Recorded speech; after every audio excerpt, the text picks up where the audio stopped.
guys, welcome back to another episode of Art and Recap. I'm your artist Faye, and today we are reading chapter 131 till 133 of Lord of the Mysteries.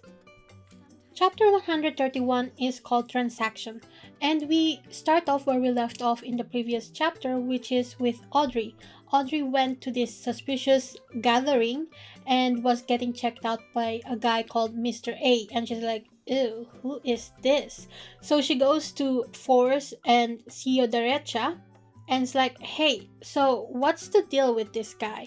And they're like, there is these rumors about Mr. A and that he has dealings with, sequence 8 and 7 Beyonders and that he's being targeted by them, but they mysteriously disappear, so we don't know what really is the deal there. So the quartet enters the room, and yes, I did say quartet because Viscount Klein is also part of their party, even though I'm not really gonna mention him all that much because he's kind of irrelevant, And yeah, anyway, so they go into the room, and the room is like super dark and lit with gas lamps, and everybody was like hooded. They are all mysterious and trying to stay anonymous. There is a blackboard in the room with lists of ingredients that people would like or that they have for sale. Things like, I don't know, mature manhal fish or vengeful spirits, and they have the price tags there. Because they all want to stay anonymous, this is basically like their order list, like their grocery shopping list or their wish list, actually. More like it. And Audrey actually saw that there's 3 pages from Emperor Roselle's notebooks over there, but only for 20 pounds. And when she saw all of the prices that were listed there, she's like, oh my god, this is a sale. This is a steal. It's so cheap. What the hell? And Audrey, your richness is showing. So Sia Derecha asked her, is there something that you would want from this blackboard? And Audrey's like, Loki, she wanted to tell her that she wants it all because everything for her is dead cheap. But instead she just said, I want Emperor Roselle's notebook pages, basically. Because they don't know that it's a diary page. Like, only she and the Tarot Club members know that it's actually, a diary.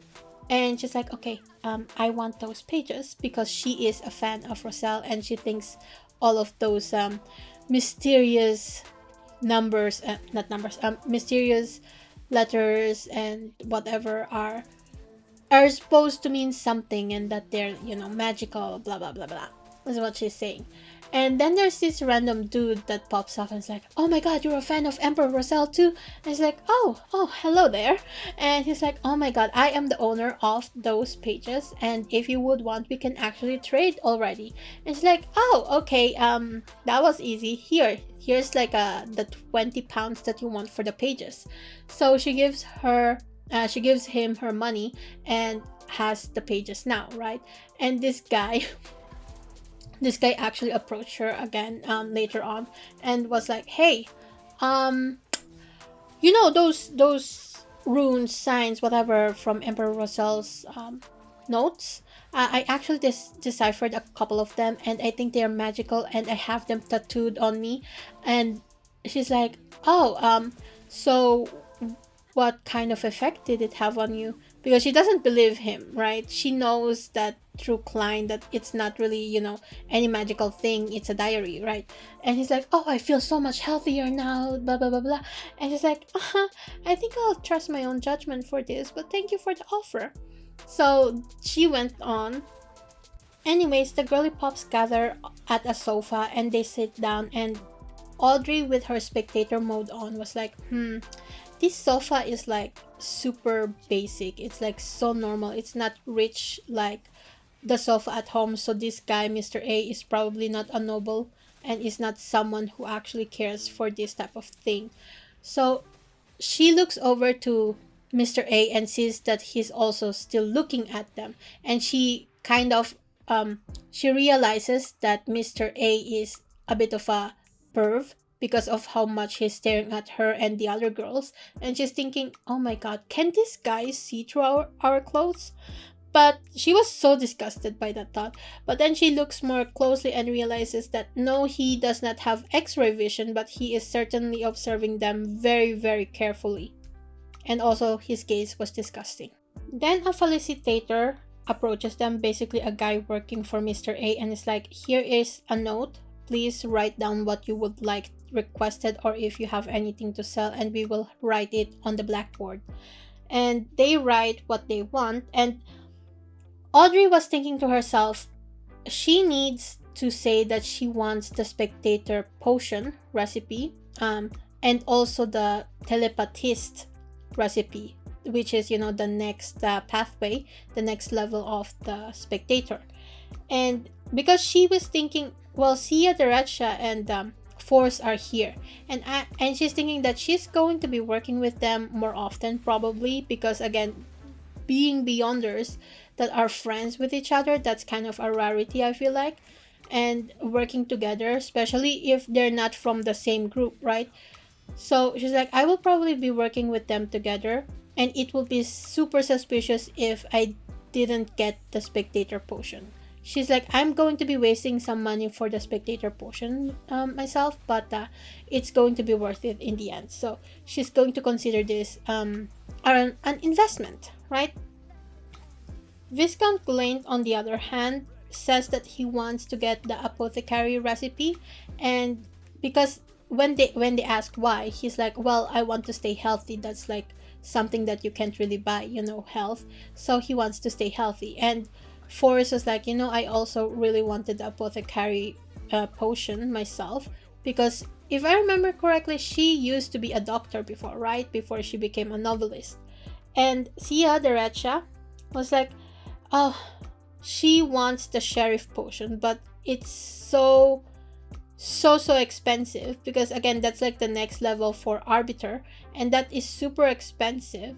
And she probably already digested the arbiter potion, from what Audrey can tell, because she is acting unconsciously as an arbiter, right? Which is, peacemaker, basically.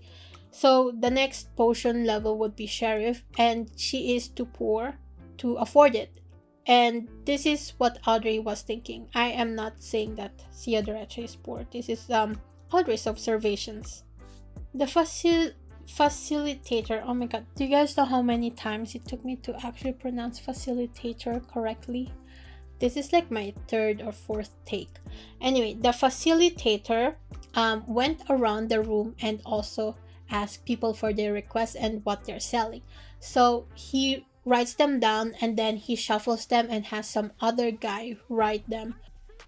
So anyway, they waited for, people to say if they have the potions that they wanted, but they didn't, so they were about to leave when the facilitator comes to them and it's like, hey, Mr. A wanted you to have this. And there's like, it's basically a little note from Mr. A that says, I have all the sequence 9 potions. If you want, come to me, basically is what he's trying to say.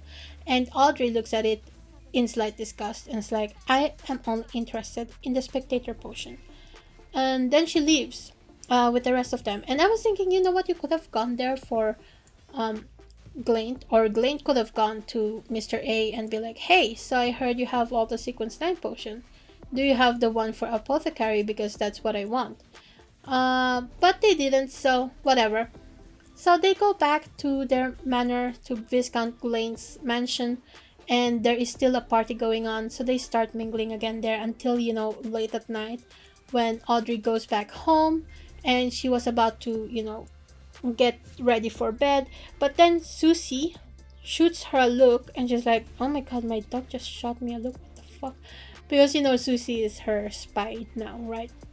So she turns to her mates and is like, can you give me a second? I would like to rest on my own, just go get some rest, and I will do something else real quick, okay? So she's like, okay, my dog just gave me a look. What is it, Susie? Did you find out something? She asks Susie. And yeah, that is technically how the chapter ends. And you know what? I was thinking to myself, when that chapter ended, Susie shooting her a look is not that odd.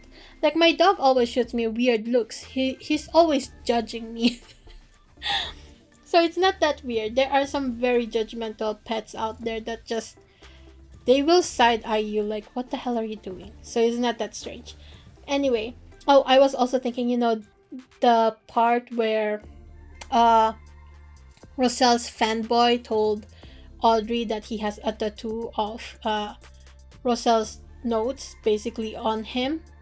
And I was thinking, oh my god, it reminds me so much of those tattoos of Westerners who don't have any idea what the Chinese characters mean. Like, he, for all he knew, his tattoo could mean chicken, or maybe Roselle was like missing some Chinese cuisine and he's missing, I don't know, dumplings, whatever, and he wrote that on his body.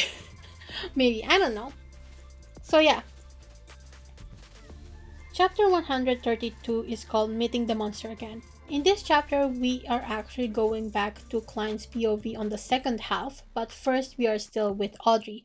And again, Audrey and Susie are having a small talk. She asks Susie, hey, so what did you come across, or did you hear something very important that you want to tell me? And Susie's like, well, the Count has been discussing with the members of Parliament that the king and the prime minister came to a mutual agreement not to exact revenge on the Faesak Empire.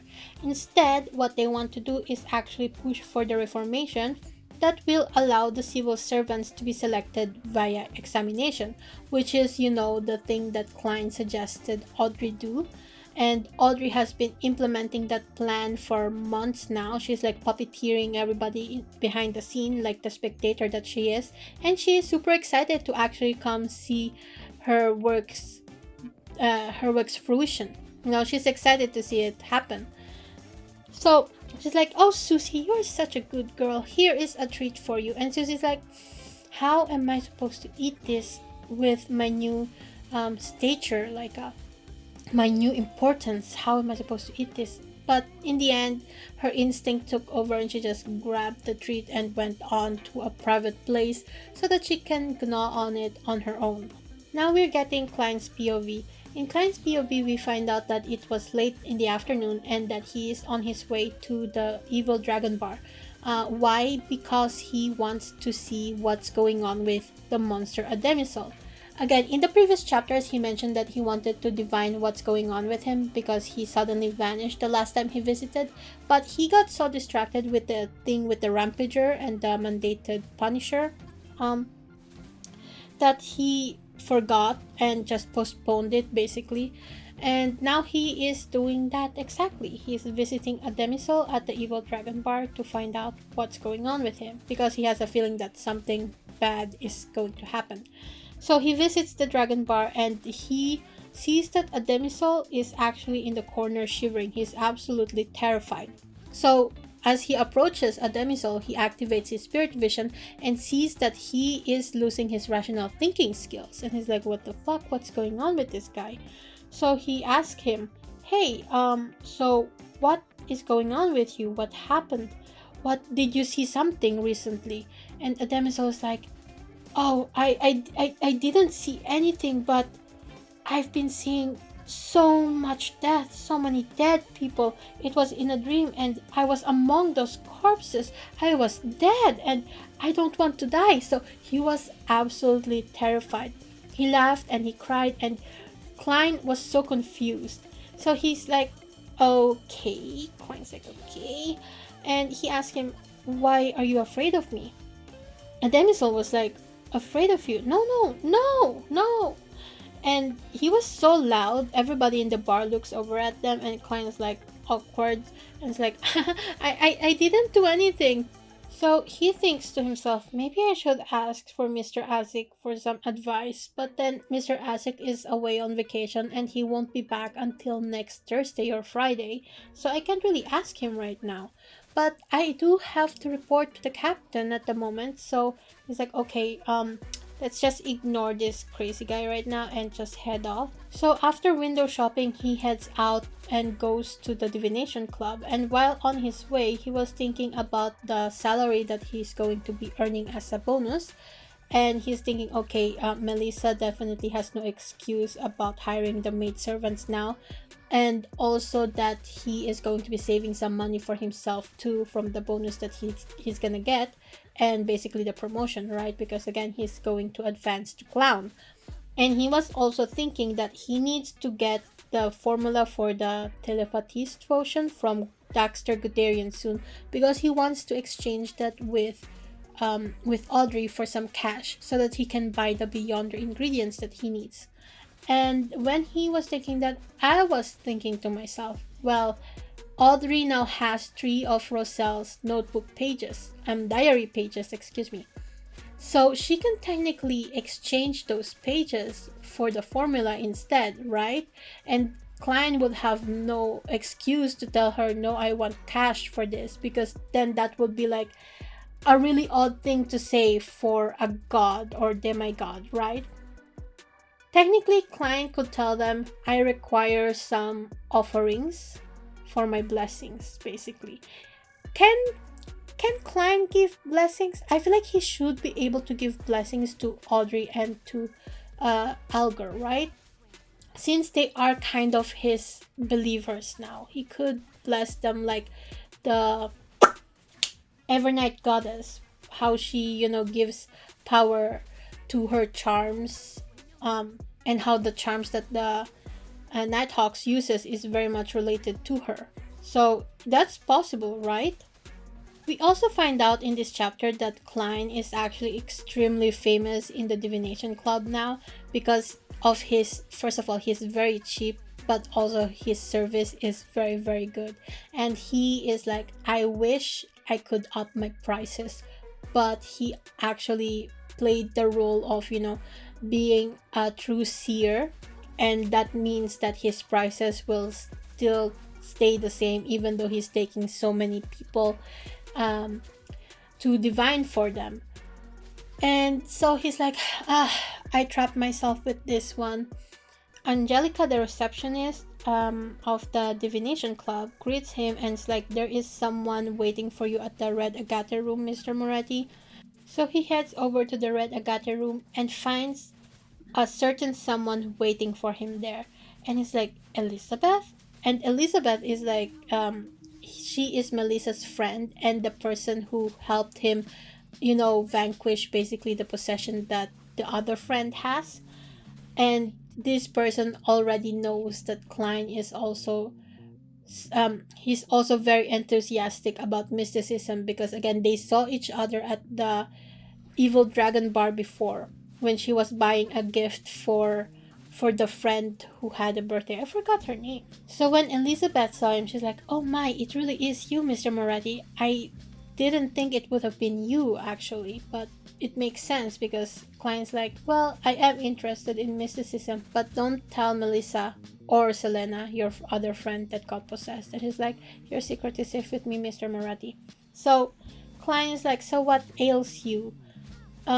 She said that she's been having some nightmares lately about, nights and stuff like that. Basically, it's the arc with Mr. Asic is where it's starting.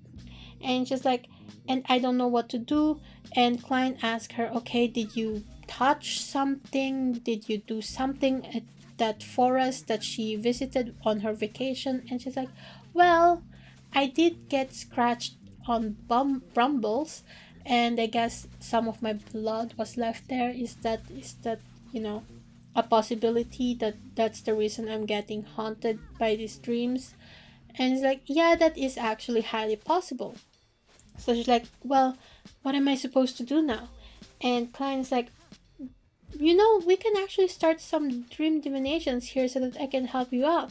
So she was like, okay, then I will go to sleep here.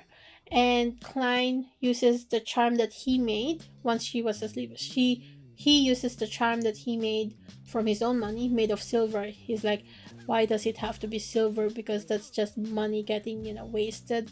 But I do wonder that if Klein actually ever becomes a god and he gives blessings out like the Evernight goddess and the other gods in this world, what he's going to be using as, a conduit, basically. Is it going to be wood because it's all all around, or maybe just paper, because like the talismans. So that is very curious to me. So anyway, he's like, okay, time to use this charm. So he uses it and he gets into Elizabeth's dream.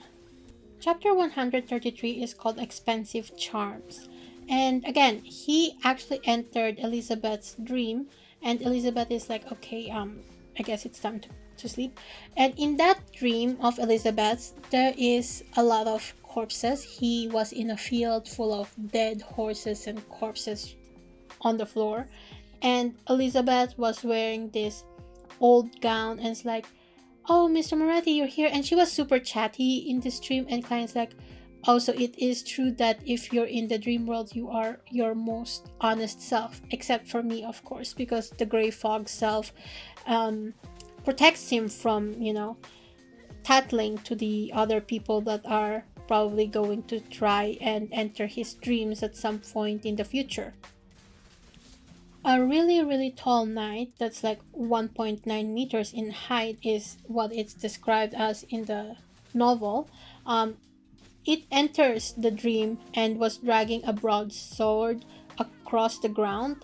And Klein is like, well, what do we have here? It's actually the will of a wraith. Well, it's not an evil spirit, which is good, because if it turned out to be an evil spirit, then we're kind of fucked, because evil spirits are as strong as high sequence beyonders, so a raid should still be manageable. So he was thinking that and was like, I have to report this to Captain Dunes later.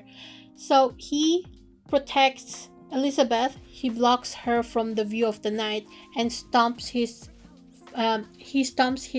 foot on the floor, and the dream shatters, and they're back into the real world. Klein woke up first before Elizabeth, and he was also looking at the dream charm that he used to enter her dreams, and was like, oh, I can feel it in my pockets.